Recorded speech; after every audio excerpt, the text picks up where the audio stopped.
So thank you all for being here tonight for this evening for our Ask Me Anything featuring serial entrepreneur and innovator Robert Rodriguez. My name is Cameron Law. I'm the Interim Executive Director of the Carlsen Center for Innovation and Entrepreneurship. The Carlsen Center serves as a regional hub and platform for providing approachable and accessible entrepreneurial education, community, and support to enable startup founders of all backgrounds explore and launch their businesses. Our mission is to make innovation and entrepreneurship pervasive throughout the greater Sacramento region. And with that, we have this vision to make the greater Sacramento region a premier hub for innovation and entrepreneurship. We offer a variety of programs and resources to serve entrepreneurs at different stages along their entrepreneurial journey. So tonight's session falls under our programming called the Discover set of programs. And specifically, it's under our Entrepreneurship Speaker Series. We hope that you walk away inspired to really take some next steps on some ideas that you've had, whether that be a social venture or one that is a technology-driven solution that's going to impact our world in a different way.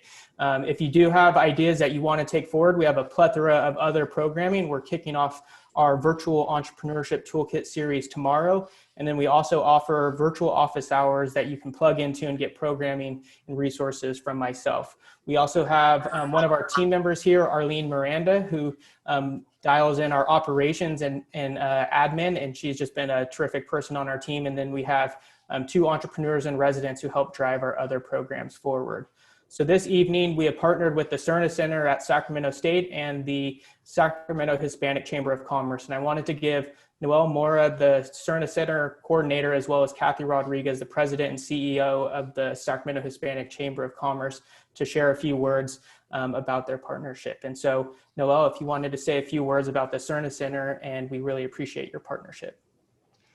Hi, thank you, Cameron, and likewise. We appreciate being able to promote a regional leader, that students and the community can ask questions to. It really fits with the overall purpose of the Cerna Center. So again, my name is Noel.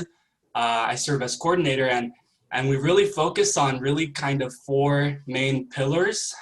We were founded by Sacramento's late mayor and professor of government at Sac State, Joe Cerna Jr., and his wife, Isabel Cerna Hernandez. But we encourage leadership, civic engagement, empowerment, and self-advocacy amongst specifically disadvantaged and Chicanx, Latinx students. So an opportunity like this is quite special for us to be a part of. And I, for one, am very excited to see the questions that start to come in. And so thank you, Cameron, Arlene, and Robert Rodriguez for creating this space for us today. Thank you, Noel. And Kathy, would you like to say a few words? Hi, everyone. Good evening. It's so nice to see all of you here. I'm Kathy Rodriguez, President and CEO for the Sacramento Hispanic Chamber of Commerce. And what we do here in the region is we work with all businesses, but with a special focus on our Latino businesses, to make sure that they have access to opportunities to grow, develop, be successful, and thrive here in the region. So we offer everything from educational workshops, signature events, networking, although networking is now here on screen, but we've still been actively doing that with our members and community at large. I'm especially proud tonight that your speaker is Robert Rodriguez, because he was also one of our Salud Award recipients this past March when we were still all meeting in the same location.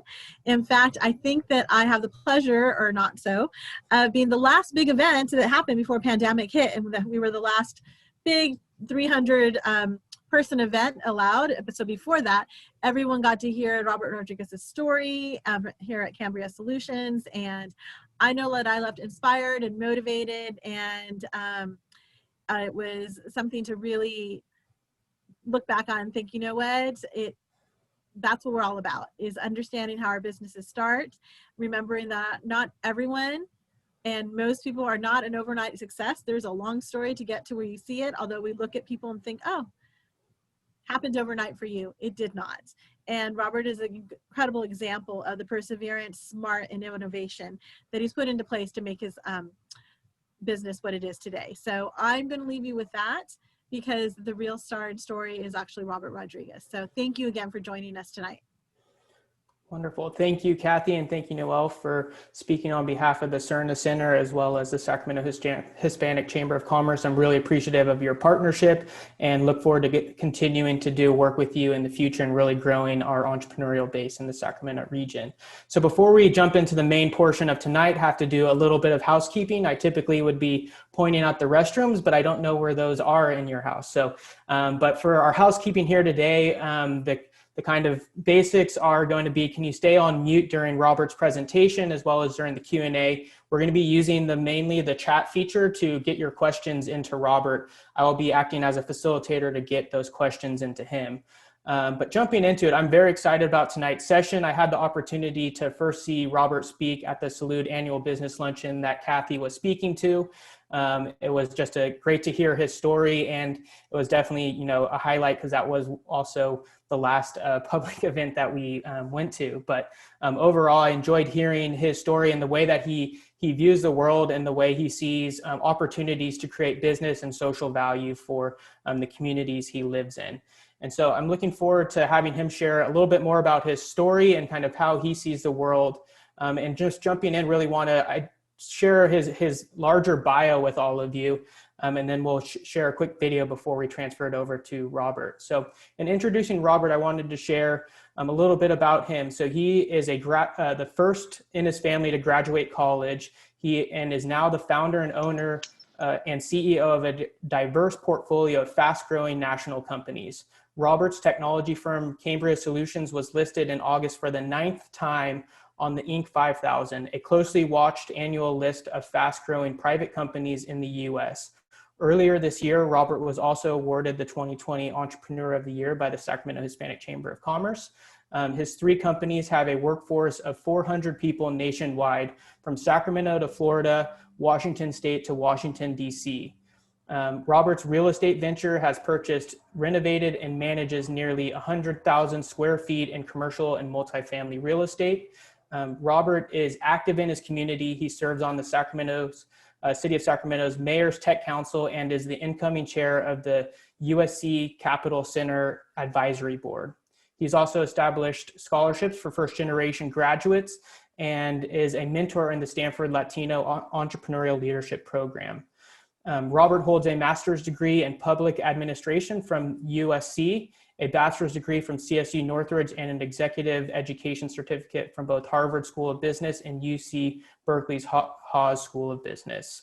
In closing, in free time, Robert, I don't even know if he has free time, but Robert is an avid reader. He loves Flipboard and Apple News, explores modern design, samples his wife's baking, tries to get in some daily exercise, and spends time in California's North Coast with his wife, Gretcha, and their 2 rescue dogs, Harry and Marley. And so just before we transition and hand it over to Robert, we wanted to share a video that kind of really embraces who Robert is and Cambria Solutions. So I'm going to share a video with you right here. And play.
So thank you for watching the video. And I love this video because it especially speaks to who they are as a company and how they're unique and different in the company culture that Robert has built, specifically looking at one, and how they differentiated themselves is their people, their methods, and their commitment to public good. And I can't wait for Robert to share more about the great work they've pushed forward through Cambria Solutions, as well as who he is as a leader. And so I'll now hand it over to Robert to share his screen and share his story with us.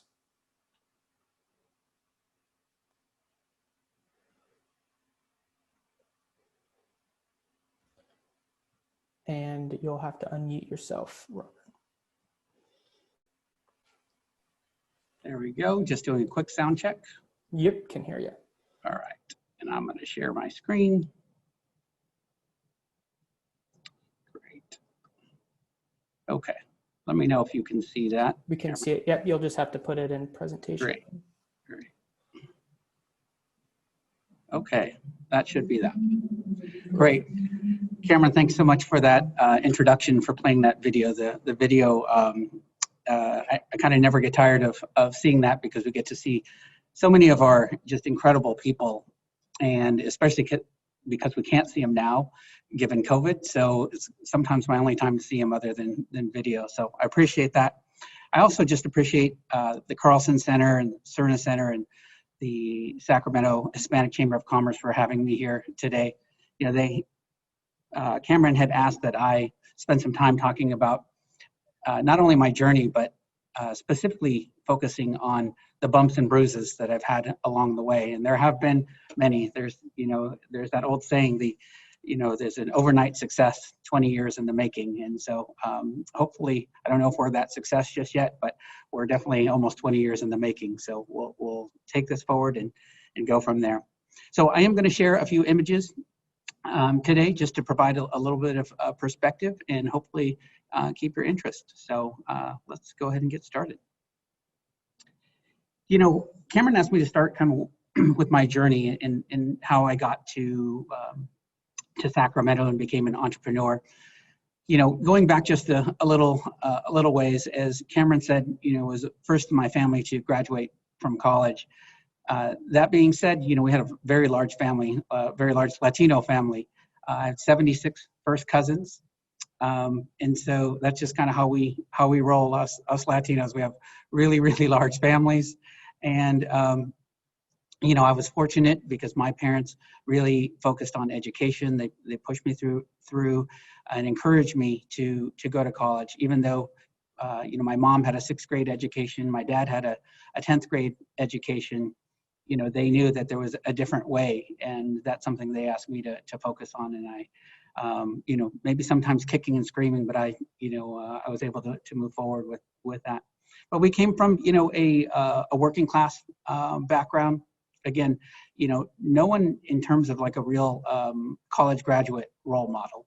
So when I went to school, I went to the CSU system, so Cal State Northridge, which is in the Los Angeles area. And I went to USC for my graduate work. Then I came to Sacramento, and I came to Sacramento as my first real professional job. And as part of that, I joined a company called Synergy Consulting. And they were consultants to governments. They did a lot of technology work for governments.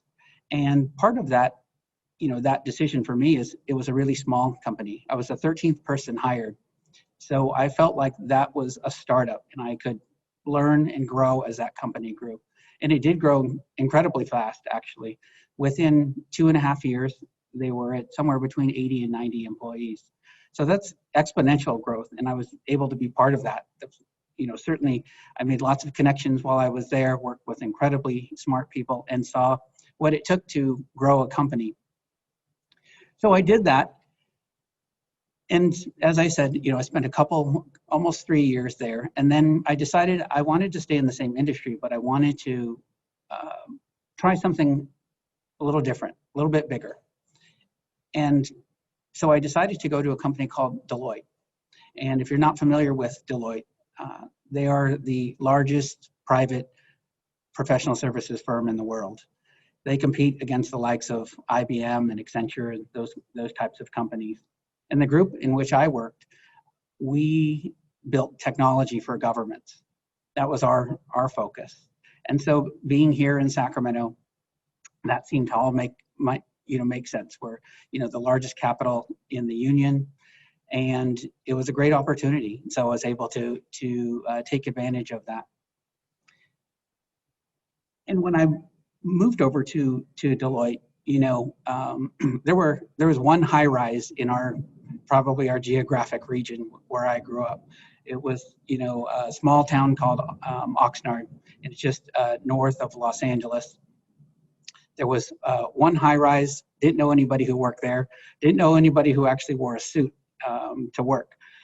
So here I was, felt like still this kid, and I'm working in these high rises. My first kind of training program was in Miami. Then I went to New York, and then I went to San Francisco.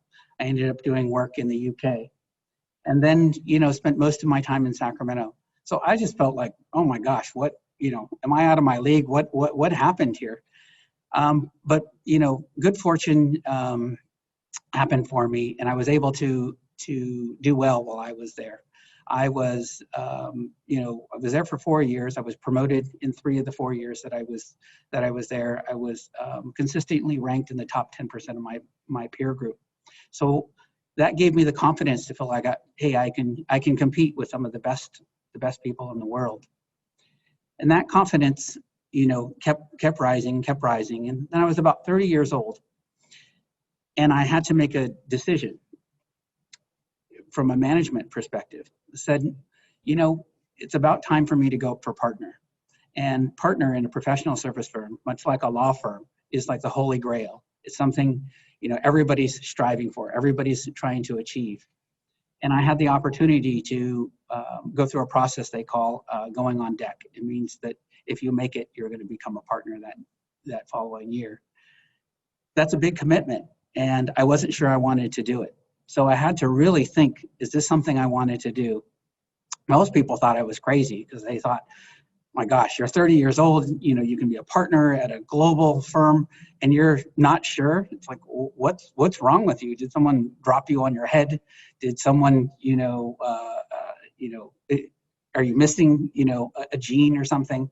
So as part of that, I said, well, tremendous people at Deloitte, tremendous opportunities.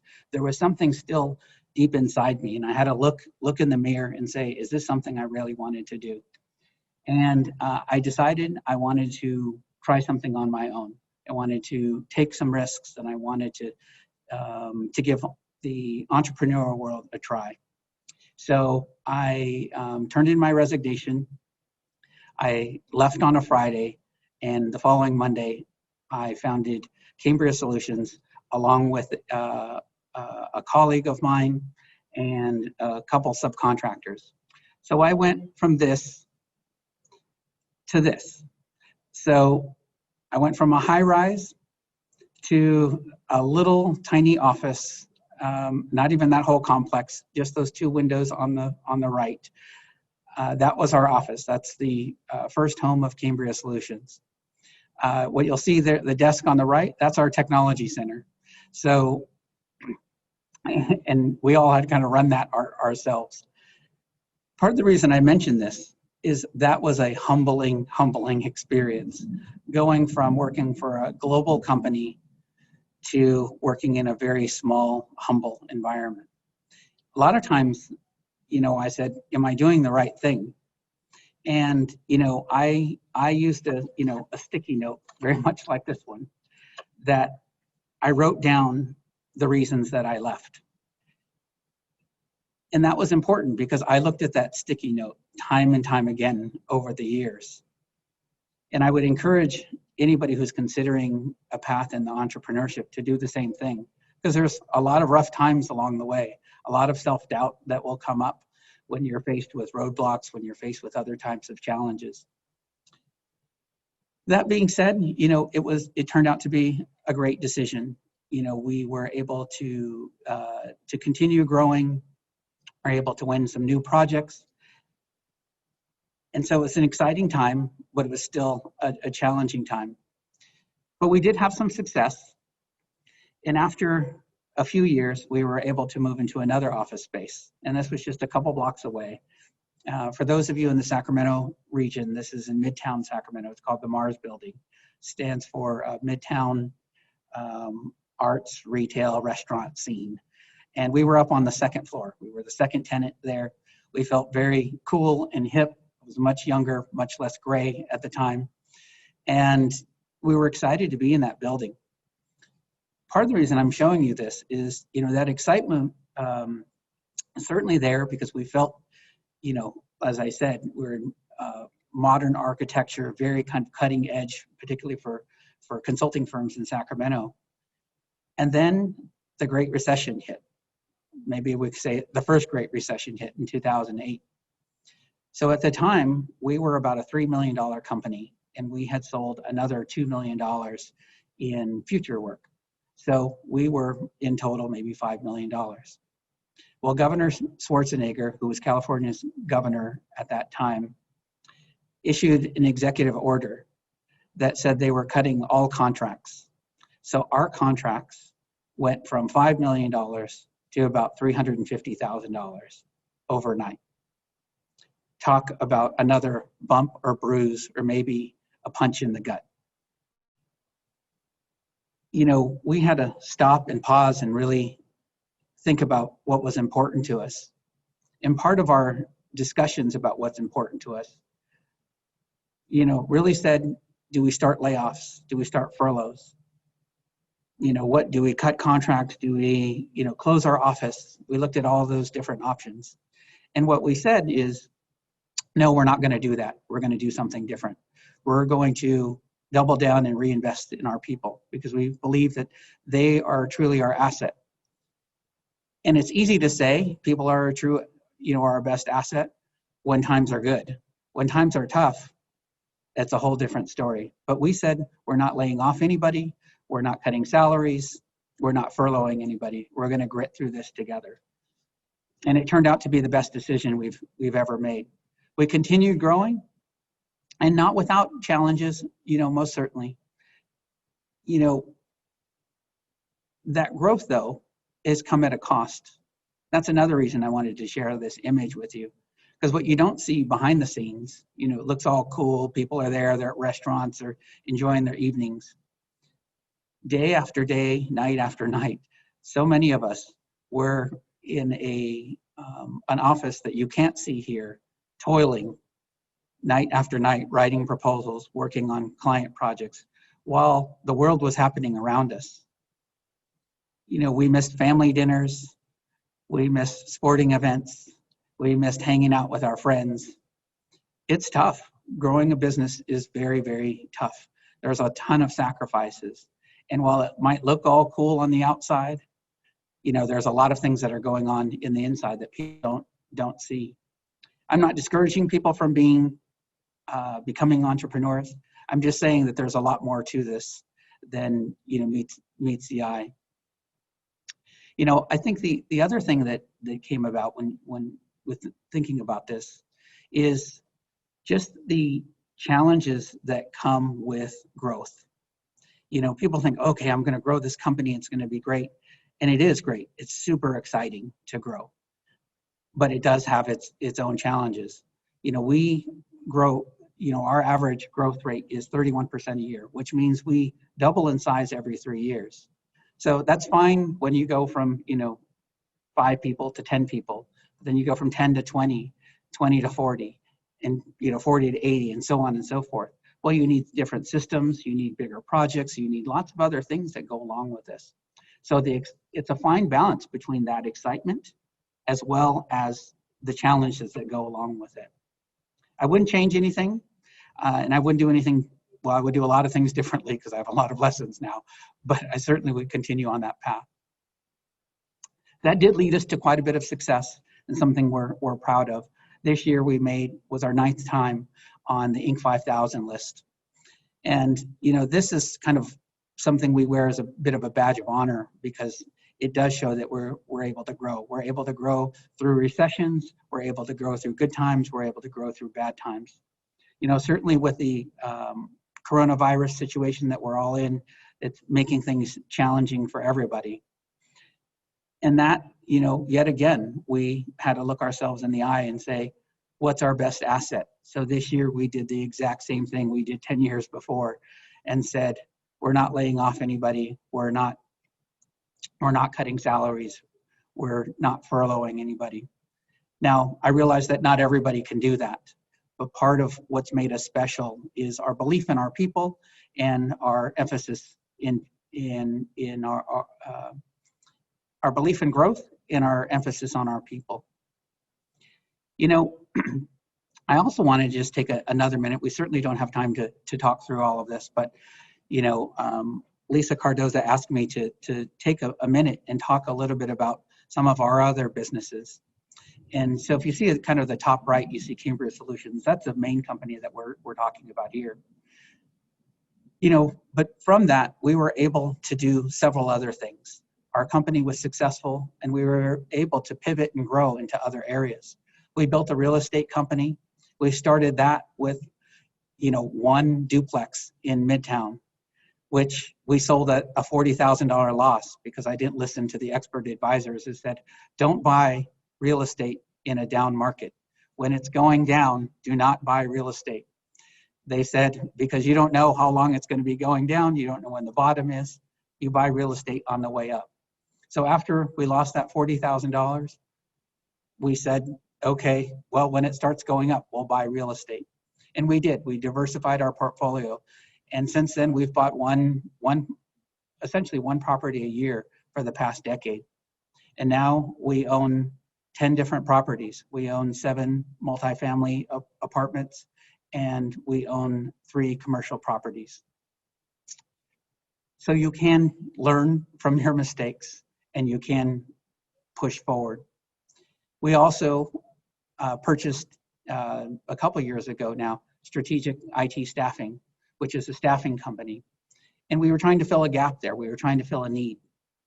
In all 3 companies, Cambria, Cassadine, and Strategic IT Staffing, we are all trying to fill a need, solve a problem, fill a gap. So as burgeoning entrepreneurs, that's something else I would say. Solve a problem, fill a gap, figure out what's needed out there and go solve that. Don't just do something that you feel is cool and interesting. That's called a hobby. What you really need to do is find out something that someone's going to pay you to solve those problems. Some of the other things, we've made investments. You'll see Sacktown Magazine. We were an early investor in there because we believed in their mission and focusing really on helping transform Sacramento into a world-class city. We make some other investments. You'll see Moonshots there. That's our investment company that we invest in other kind of startups and smaller companies. We have some ideas about building an accelerator.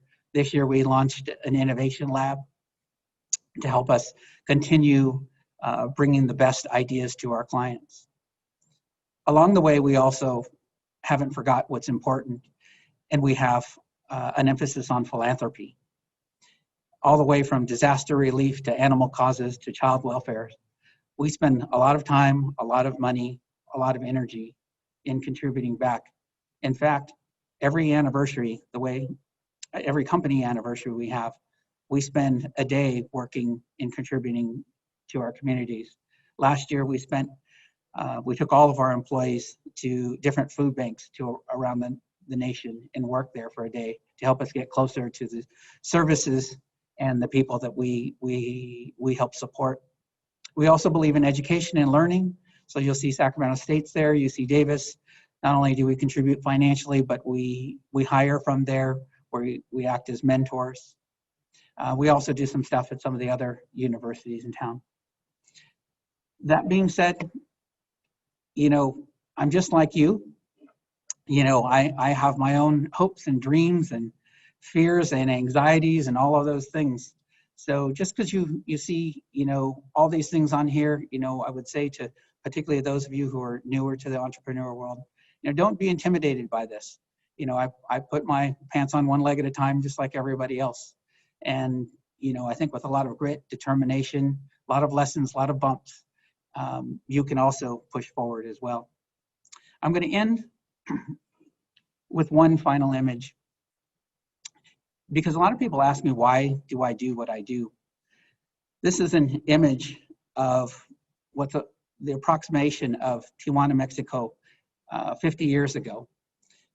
And the reason I show this image is because I was adopted, and my natural mother was from Mexico, and she wanted to give her son a chance at a better life. So it was a community similar to this that I would have been born into and grown up in. If it weren't for my parents, my adopted parents, but those I call them my parents, Francisco and Nancy Rodriguez. They took me into their life, even though they had, not much of an education. They had their own struggles along their life. My mom grew up in unconscionable poverty. My father lost his mom at 7 years old, struggled with alcoholism in his early life. Thankfully, he's been sober for the past 30 years, but they've had real struggles, and they took me on as one of their own. My brothers and sisters treated me well. I grew into a family with 76 first cousins, and I had these opportunities that I might not have had if I grew up here. So I share that because for me, this is part of what drives me. Is for a long time it was that fear that maybe I would go back to this. I know that's not a logical fear, but fears are often not logical. But secondly, it was the opportunity that I had. If it weren't for my adopted parents, my life might be very different. So I find it as incumbent upon me to do the best that I can, to push forward, to grow, to change, to innovate, to do something differently in this world, particularly in the tough times that we are now. We need this more than ever. And so it's a great honor to work with the people that I work with. They are just an incredible team, incredible individuals, and some of the best people that the best entrepreneurs I know work in our companies right now. So you don't have to just be an external entrepreneur putting your own money at stake. You can also work internally in organizations and be an entrepreneur and have that spirit going forward. So I'll end with that. If you want to contact me, you can certainly reach out to me via LinkedIn, and I will turn that back over to Cameron and see if there's any questions we might have. Awesome. Thank you so much, Robert. I'm going to start off the Q&A. I will be the first questions asked. And so if you want to start throwing some of your questions in the chat, then I can start preparing that for the Q&A. So I just want to first off just say thank you so much for sharing your story with us. And I really appreciate the images, because I think it adds an additional dimension and component to the story. And just kind of for some of us that are visual learners and want to be in the space with you in a different way, I think that was a great way to share the story. So appreciate you doing that. And launching into the Q&A, and I had learned obviously new things about your story. And one of the things, for me and seeing entrepreneurs, we see a lot of, at these speaking engagements, and we see the, Inc. 5000 honoree, those types of, credibility components of things. I would really love to get in, what's the day in the life of Robert Rodriguez like? What do you focus on? You have multiple companies you're driving forward. How do you decide where to prioritize your time and your focus? I think like your last speaker, I think a couple of weeks ago, it vacillates from really exciting to really boring. So it could be anywhere on that continuum. I think in terms of, priorities, for me, because there are different companies, I'm quite fortunate that we have excellent leadership in our companies. So that takes, big stress off me, but I really focus on areas that I feel like I can make a difference, whether it's a relationship I can bring to the table, whether it's a a specific project I have to approve, whether it's a strategic initiative that I'm the one who should follow up on it, whether it's a partner organization that we're trying to network with or build a relationship. So for me, it's really about focusing on where can I make a difference given our goals for the year. So, in terms of a real day, that, can vacillate from waking up at 4:30 to, 6-ish, something like that. Trying to get some exercise in, depending on, how early we have to start. We have offices on the East Coast and partners on the East Coast. So sometimes those are very early mornings. But if that's not happening, try to get some exercise in the morning. I do a lot of reading. So I'm a big learner. I probably read, maybe 3 hours a day or so. So oftentimes I'll try to read an hour before work starts and a couple hours at the end of the day. And then, I used to get on planes and fly to conferences and meet clients and that kind of stuff. So not so much. Now I'm very much like you folks and on Zoom calls or team calls. And again, I spend my time on the areas that I think I can make the biggest difference, and or that I should be really spending my time to learn about an industry or a market space so that I can bring those back to our team and say, hey, here's some creative ideas that these other organizations are doing. Have we considered these? Or, saying, hey, I've made these new relationships. Maybe we should bring these back and consider, how we might want to work with these other types of organizations. So those are a few thoughts. By the end of the day, if I'm in town, I try to have dinner with my wife. If I haven't been able to work out in the morning, I try to, get a little bit of exercise in later in the day. And, since COVID, I was not really a big TV watcher, but, we'll binge watch some things now and again. So that's always exciting thing for me, and quite addictive. Thank you for the answer. And I love just the continual learner, just the fact that you're, at this level in your career and the success that you've achieved, and you're still constantly pushing yourself to learn more and read more and build new connections is such a key component of continuing to stay sharp in what's going on in the industry and in the world.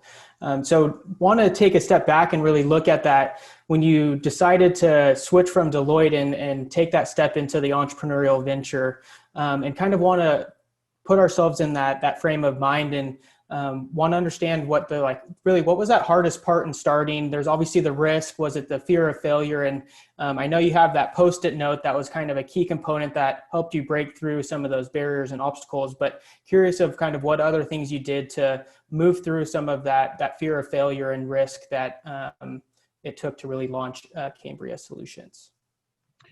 Well, there's certainly the ego bruises, but there's also, financial challenges. So, I was a young person, around 30 years old, being compensated quite well, well into the six figures, and leaving that, we didn't come from a wealthy family. I didn't have backing. I didn't have venture capitalists. I didn't have private equity partners or banks or kind of anyone.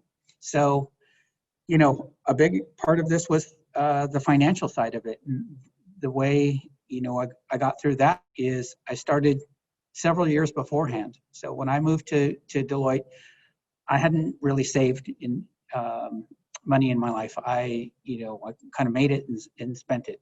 And I wasn't making that much anyways.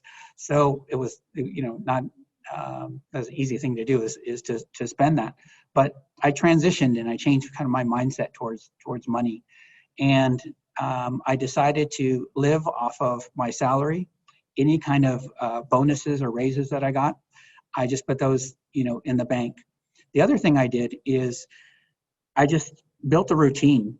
And part of that routine was, I used to work quite long hours, and I would come home, on my way home, maybe once a week, I would stop by Safeway on Alhambra, which is here in kind of Midtown area. And I would go in there and I would buy, rotisserie chicken and some salad. And I would stop by the ATM and I would withdraw $300, and I'd put it in an envelope, and I took it and I bought this little safe about this big, and I put it in my closet. And I'd take the money out of the envelope and put it in a bigger envelope. And I did that every week for months and then for years. And when it was time for me to leave Deloitte, I opened it up and I counted $70,000 in there. And so, you know, taking those daily routines and having that discipline can translate, if you do that time and time again, it can translate into something. Now, I don't want to kid ourselves, because that $70,000 meant that I had a net, net worth of zero, because I had $70,000 in student debt at the same time. So, and probably a car loan so I was in this for, you know, $70,000 with some employees, a net worth of zero, a lot of enthusiasm and a lot of energy. And that's how I was willing to start the company. So call it young, dumb, and brash, baby. I love that. Well, the daily discipline of putting that money away, just that's such a great story, and really appreciate you sharing that, because it is those little habits that we start to create that engine of growth, whether that's for our learning or for really pushing ideas forward, or in your case, saving to really create some of that initial runway in launching Cambria Solutions.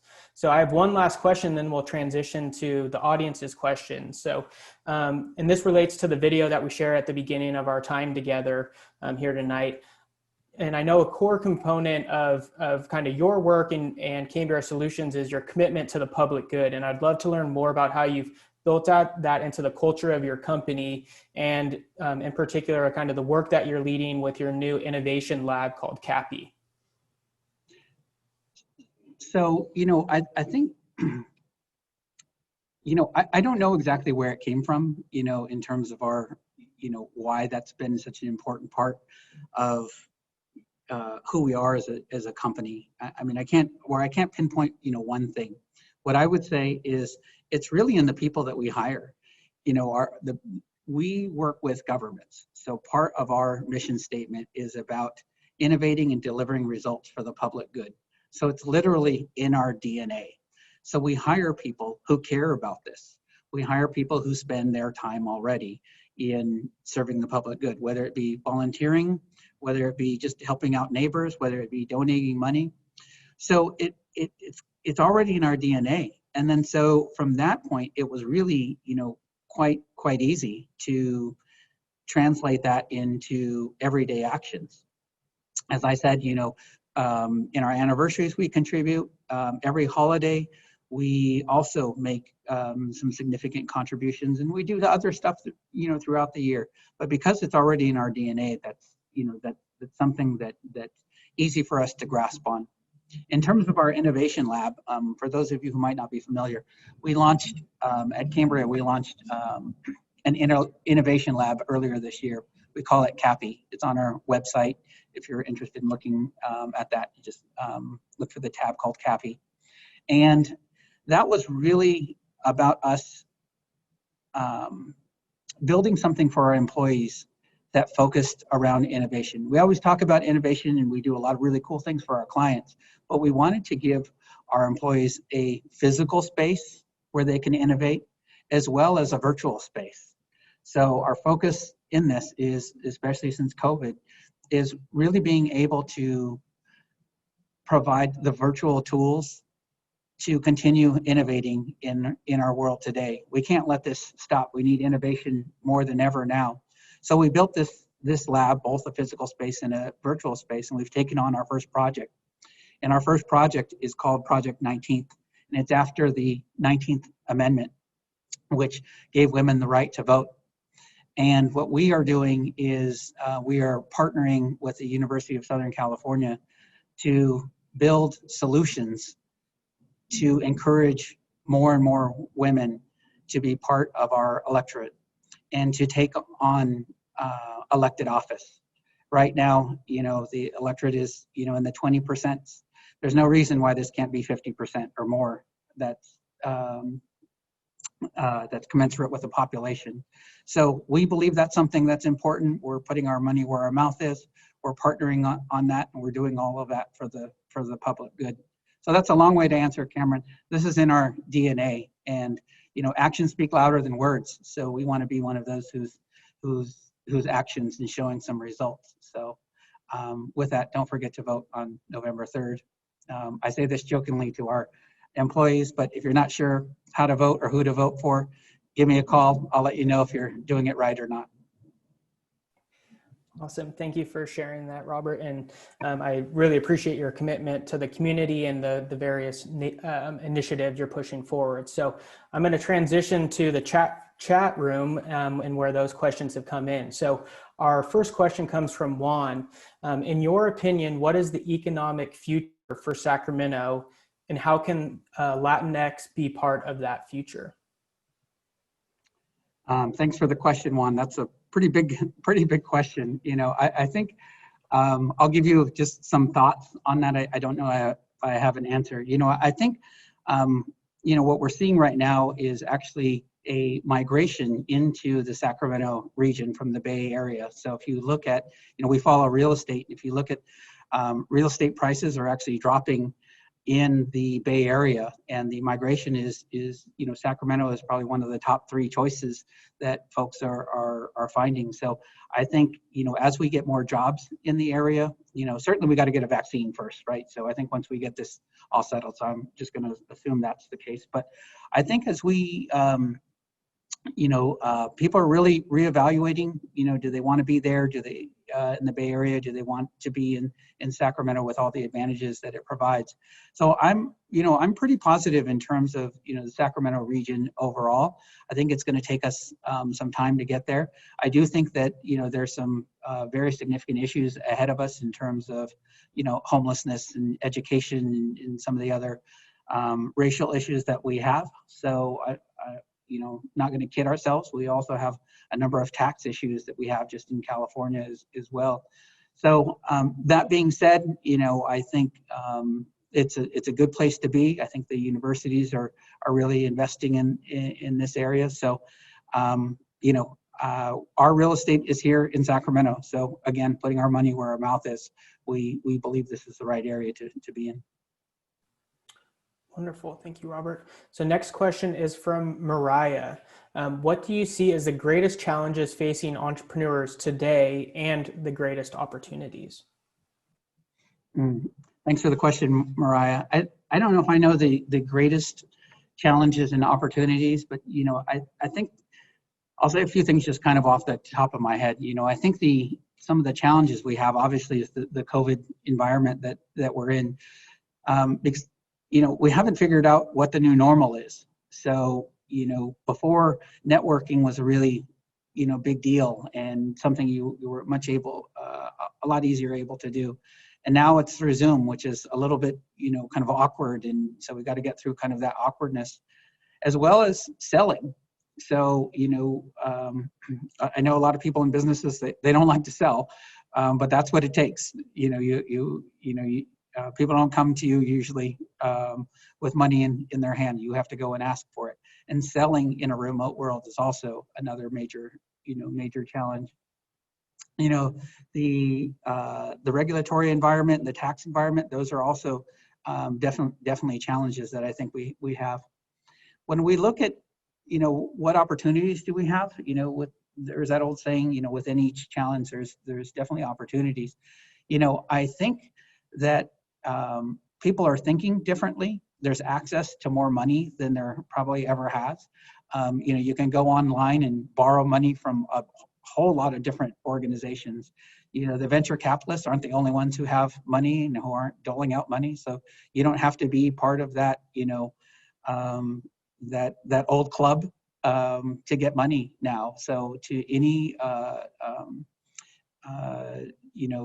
to any new entrepreneurs, access to capital is more prominent now and more available now than it's ever been. I think the other thing is, with all the advances of technology, when you look at like Zoom, this is fairly rudimentary. When you look at what this will look like in 5 years, you're going to look back and say, we were using what? this is pretty rudimentary. It's like, having a black and white TV. I mean, it works because this is what we have. So most of the folks on here probably don't know what a black and white TV was, but you can look it up in there. But anyways, so I think there's some opportunities there, both in access to capital as well as from a technology standpoint. You're saying TVs used to not have colors? Yeah, you're one of them, Cameron. You would. I know. I get those jokes from the team all the time, so no worries. All right. So the next question is, what was the main problem that you were trying to solve when you first started, and then any tips on raising capital? And it seems like you did a little bit of bootstrapping, but if you've had any experience with that.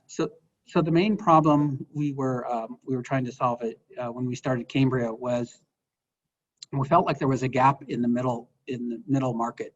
So there were companies like Deloitte and Accenture and IBM, kind of these large companies with quite talented people, great processes, great technologies. And then you had a lot of kind of what I call boutique firms, very small companies, 1, 2, 3, maybe 4-person firms. And nothing, very little in this middle, who had the talent and the experience of a large company, but being able to be nimble and creative like in the small companies. So what I found in talking to clients is sometimes they were being ignored by the big companies because maybe they had, big companies, sometimes they have a threshold in terms of contracts they'll pursue. It might be 1 million, it might be 2 million, it might be 10 million. In a good market, there's some big companies that say, you know what, I'm not interested in any project or under the value of 10 million. And a 2, 3, 4-person company could never go win a project that's 10 million. They don't have the background, they don't have the skills, they don't have the finances, they don't have the people to even deliver on that. So that showed me that there's a gap. There's a lot of work available in that gap. So that's really what our goal is. Kind of one of our goals that we say more internally than we do externally is, but we want to be an alternative to the big kids. And that's what we're striving to be. The second part of your question was, that access to capital. I think, touching base with folks like Cameron at the Carlsen Center, and there's an organization called Elvon that's run out of Stanford. Those are a couple areas, but I mean, there's so many. I think there's a lot more money because a lot of big organizations and a lot of individuals made a ton of money in the past decade, and now they have to put it to work. And I think the good news is they're not satisfied with the companies that are out there right now. And I'm using this generally. But that's why good stocks are going through the roof. That's why good companies are getting lots of money. So if you can build a good company that's solving a real problem, that's bringing in real revenue with a good team, I think right now, just tapping some of the networks that are out there, I think, funding is definitely possible. If you're not getting those chances at funding, maybe it's a sign that, looking at your assumptions and looking at, what you're pitching, and is it really solving those problems, or is there some other fundamental issue that you might want to look at and correct that, and then go back out for funding again. Thank you, Robert. And I love that you continually bring up solving real problems. And that's kind of one of the main components that we share from the Carlsen Center, is really, as an entrepreneur, is being that problem focused and really understanding what that pain point is for that customer segment and really identifying that real problem. So love hearing that. Just a quick note, we do have 5 minutes left. And so it looks like we have about 6 questions. So if we have tight enough answers, then we can end right at 6. If not, then we'll wrap up. And then I know you've agreed for a little bit of time after if we want to do an after party. So the next question is around, what kind of startups do you want to see incubated and accelerated? So maybe referring to that accelerator. So we haven't launched our accelerator yet, so it's still kind of in its infancy. But the ideas that we have right now are really about GovTech, so government technology-based firms, and with a specific emphasis on making sure that it is that at least 50% of the organizations that we support are women-backed or women-owned. So that's the kind of early thoughts. We haven't announced anything around those areas yet, but those are the primary focuses that we have. And part of the reason for that, it sounds like a very narrow niche, but from my perspective, that's important because I think as you're I think you used the term serial entrepreneur. I don't know that I consider myself that, Cameron, but one of the important things, at least for me anyways, is finding that common thread between organizations. So, and within businesses. So for us, the thread is government technology. How are we making governments better using the latest and greatest technology innovations? In our case, looking at our portfolio, there's always a connection between anything that we invest in. It may be from real estate. Cambria is a tenant to one of our, let me say it this way, our real estate company bought the building that Cambria is a tenant in.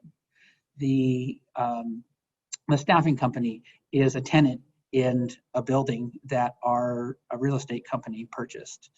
Some of the other investments that we have, there's a connection between that investment and another investment that we have. So connecting all of those dots together allows, at least from my perspective, allows kind of our brain to not have to work as hard and work a lot smarter. I'll say one other thing just on that. When you look at, if you ever watch Shark Tank, a lot of sharks are out. They bow out early. They said, this is not in my sweet spot, so I'm out. It's the same thing. They're saying there's connections. They're making connections. And they might own, I think Mark Cuban owns like 80 companies or a part of 80 companies, but he has a few threads that are important to him. So, and he bows out on some of the others. I'm probably not going to make your 6 o'clock with those long-winded answers. No. I'm happy to stay for a few more minutes if you'd like. Okay. Yeah, we'll do one last question, then I'll wrap up, and then we can just have a couple minutes after. So I think we should be good. So last question is, what were some of your operational challenges with your growth? Operational challenges. I mean, growth, when you grow, my experience anyways, is it's like whack-a-mole. So, you grow, you win these contracts and you think, oh, this is great. And then some key members of your team take other opportunities. It's like, oh gosh, okay, so now I'll go fill those vacancies. Oh, now we need a new technology platform because now we're bigger. Okay, so we go do that. Then it's like, oh, now we need a new compensation program because now we're competing with this next generation of companies. Okay, let me go over and build another program. Okay, now we need to figure out what's our talent management strategy. How are we going to continue growing our people? How are we going to turn into a learning organization? How are we going to retain these folks? And it just goes on and on. You need then bank financing at that time, and then you go, you might need outside funding. So, it's not just one challenge. It's every function within your organization, whether it's sales and marketing, whether it's HR, whether it's accounting and finance, facilities, each one of those, as you grow, all of those support organizations have to grow as well. And then your service delivery or whatever your product delivery, those have to scale as well. So that's why most companies, don't scale because it's a lot of hard work and you got to keep going. You have to keep going. And it takes a tremendous amount of energy to continue that growth rate. Wonderful. Well, we're at the 6 o'clock hour. We will stay on after, but I do want to do a formal close for those that want to hop off. So I want to first thank the Cerna Center and the Sacramento Hispanic Chamber for their partnership in putting on this Ask Me Anything with Robert Rodriguez. I'm really appreciative of their support. And then again, we are the Carlsen Center for Innovation and Entrepreneurship. For those of you that have been inspired to take some next steps and want to mobilize some ideas, we have a program starting tomorrow called our Virtual Entrepreneurship Toolkit series. It's a 5-part series that will help you take your idea and build it into a business model. So we would love to see you there. If not, definitely check out our website. I'll have Arlene from our team throw it in the chat. But it's the Carlsen Center, and we have a variety of resources for you. So we thank you for being here, and that will be our formal close. And we have just a few more questions for you, Robert, and then we'll let you get to your evening. Hopefully you can have a good evening with Grisha. So the next question goes is, let me see here. What do you think will be the lasting changes in how we work and the workplace itself in the wake of the COVID-19 pandemic? Well, I think some of the lasting changes, there's probably some obvious ones. Using things like the technologies like Zoom and Teams and all these types of things. I mean, this is forever. We're forever a video / maybe someday augmented reality type of environment. The work model for those folks who can work from home, I think that's changed probably forever as well. I also think, given that you're from a university, I think the universities and that learning model is changing quite rapidly. And talk about innovation and those kind of needs there. You folks are on the forefront of that. So I think those things change. I also think just from a lifestyle standpoint, I think people are recognizing a little bit more about what's really important to them. And, I think for the folks who have, unfortunately lost jobs in those areas, I think that is, my heart really goes out, because that is, I've been in situations without work, and I've lots of our family members have struggled with poverty and things like that in the past. And those are really, really tough times that I would say are scarring. You can actually have, a form of post-traumatic stress disorder from things like poverty and homelessness and whatnot. And if you don't believe me, go live outside for a couple weeks and you'll recognize, the tough times that are out there. But so I think there's some really positive things that are changing, but I also think that there's some, scars that we're going to have to heal over as a community. Thank you for that answer. And so our next one, moving us along, is what is your favorite aspect of being an entrepreneur? What is my favorite aspect? There's probably a couple things. I think one of them is, the creative part of it, to be able to pursue new ideas and to look at different things and try to connect the dots and put lots of things together. I think the other thing is our working with the people that I get to work with. I know there's probably a lot of people who say that, leaders in organizations, but, I can tell you just, our senior executive team are some of the most talented people I've ever been around. We just promoted a new president, and she is just phenomenal. And it is so great to be learning from her, day in and day out. And, we work together and have a terrific, operations and finance person. And he's been with us, nearly since the beginning. And then we have another gentleman who's kind of running our consulting operations, and just amazing. And the list can go on and on and on. I mean, there's so many talented people. And so I love that. I mean, I'm genuinely energized by that. They're big brains, and being around them is it's infectious and exciting. And I just try to keep up. That's kind of what I do. So I just keep up with them. There you go. Keeping up with the team. So we only have two more questions. So the second to last one is how did you scale up from residential real estate to commercial real estate? Slowly. So I think, we purchased a duplex, which we lost money on. I told that story, and then we purchased a fourplex, and then we refinanced that and purchased another one, and refinanced that and purchased another one, and just kind of kept going down that path. But part of our money when we refinanced it was we improved the property as well. And that's something that was important to us. This is not just, the residential real estate that we own, kind of the mantra that my wife and I have is that would we live in it? So we bring it up to a standard that we would live in it and we would be proud of it. So I would want to be able to, on any day, be able to ask any one of you, hey, do you want to go on a tour and see what's out there? So we want to have that pride of ownership. So we bought these, renovated, refinanced them, took the money out, bought another one, and continued. But a lot of that is searching for the right deals. So we didn't just say, oh, we're going to buy another one each year. It just so happened to kind of work out approximately at that time. We bought it, the market changed, we hunted for deals.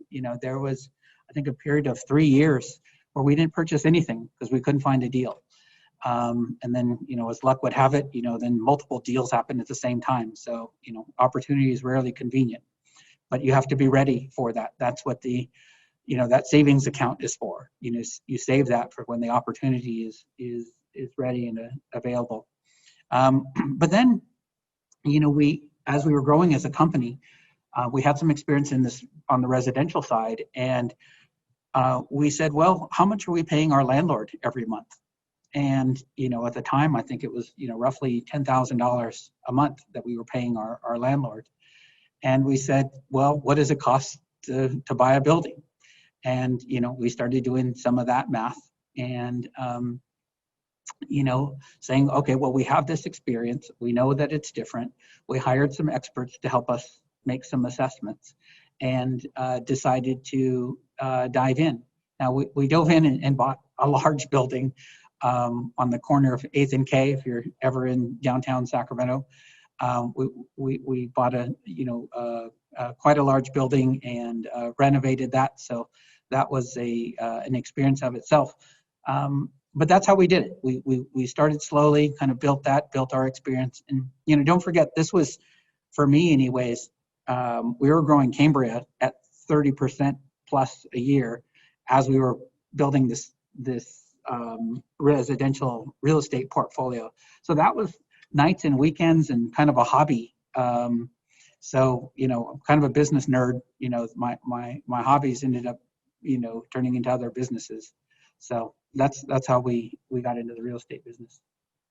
I love that. And I can definitely speak to the 8th and K property because I worked across the street in the Renaissance Tower, and I got to see it from when you just had the white sheets with all the work going on to now the beautiful glass building and obviously the great innovation that's taking place in it. So the last question and wrapping us up is to someone who is new to being an entrepreneur, how would you recommend networking out to meet new people? I think connecting with folks like the Carlsen Center and the Cerna Center and Hispanic Chamber, I think those are, real easy ways. There's also a lot more kind of groups. It kind of depends on what you're trying to do. I wouldn't just network to network because that could be just a time sucker and an energy sucker, and I think it goes back to what are you trying to do? What's your goal? What are you trying to solve? Are you trying to solve a problem? Are you just trying to understand, get a lay of the land in the market area? Are you trying to do informational interviews? So what's the purpose of your networking? And I think that's really important to go back to that. And, I think early in my career, I was just like, I'm just going to go meet as many people as I can. And, you have to have something, interesting to say. I think people are quite busy and they want to hear some kind of value, something of interest, something that's going to pique their interest. And, you know, I once went to a client, embarrassing to say so, but I went to a client and, early in my career, and he and I kind of hit it off before. And so I saw him maybe a year later or so. And I said, hey, can I make an appointment to come to your office? And he said, sure. So we go in, we're sitting down, and he's like, so what's up? And I'm like, no, just wanted to check in. And he's looking at me like I'm on drugs or something. And he's like, well, what do you mean you just want to check in? You're just saying hi? I'm like, yeah, just wanted to say hi. And it, you know, I left there, you know, kind of tail between my legs, just kind of embarrassed, because I was like, you know, I was just a, you know, 20-some-year-old kid at the time, but he was like, I don't have time. He didn't tell me this, but his body language told me, I don't have time to just say, what's up? I want, you know, he wanted to know, what am I working on? What's interesting? Are you bringing something to him? Are you showing, in this particular, it was a him, an innovation? What are you doing of interest and consequence to him? So, and it's okay if you're just doing an informational interview and but say that. That's what I'd like from you is, you know, 10 minutes or 20 minutes or half hour of your time to learn about that industry because I'm interested in this. It can be that simple. People are, you know, generally willing to help. But, you know, they're more willing to help if they know you have a goal or a target you're trying to achieve something. I love that. So, didn't mean to preach on that. No, that was a great story, though. I think just the story of you walking in and saying, just wanted to sit there and say hello. I think that was a great story. So I'm still embarrassed at that. But like yeah, 25 years later, I'm still embarrassed at that story. no worries. Well, I can just, from your answers throughout the evening, I can just see how strategic you are and really thinking about being problem oriented and really creating solutions to those problems. And so I just wanted to say thank you so much for spending your time with us this evening. It was great to hear your story, the way you think, and the amazing teams that you're building across the different portfolio companies that you have. And so thank you again for your time. Thank you to our partners, the Cerna Center and the Sacramento Hispanic Chamber of Commerce. And we look forward to continuing to see you grow Cambria across the nation and continuing to impact our world. So without further ado, I'll draw it all to a close and appreciate your time, Robert. Thank you very much for the opportunity. I appreciate it. And good luck to you. If I can help anybody, feel free to reach out to me on LinkedIn. Terrific. Or Cameron can track me down as well. There we go. Well, thank you all. Thank you all for being here, and I will end the meeting. Good night. Good night.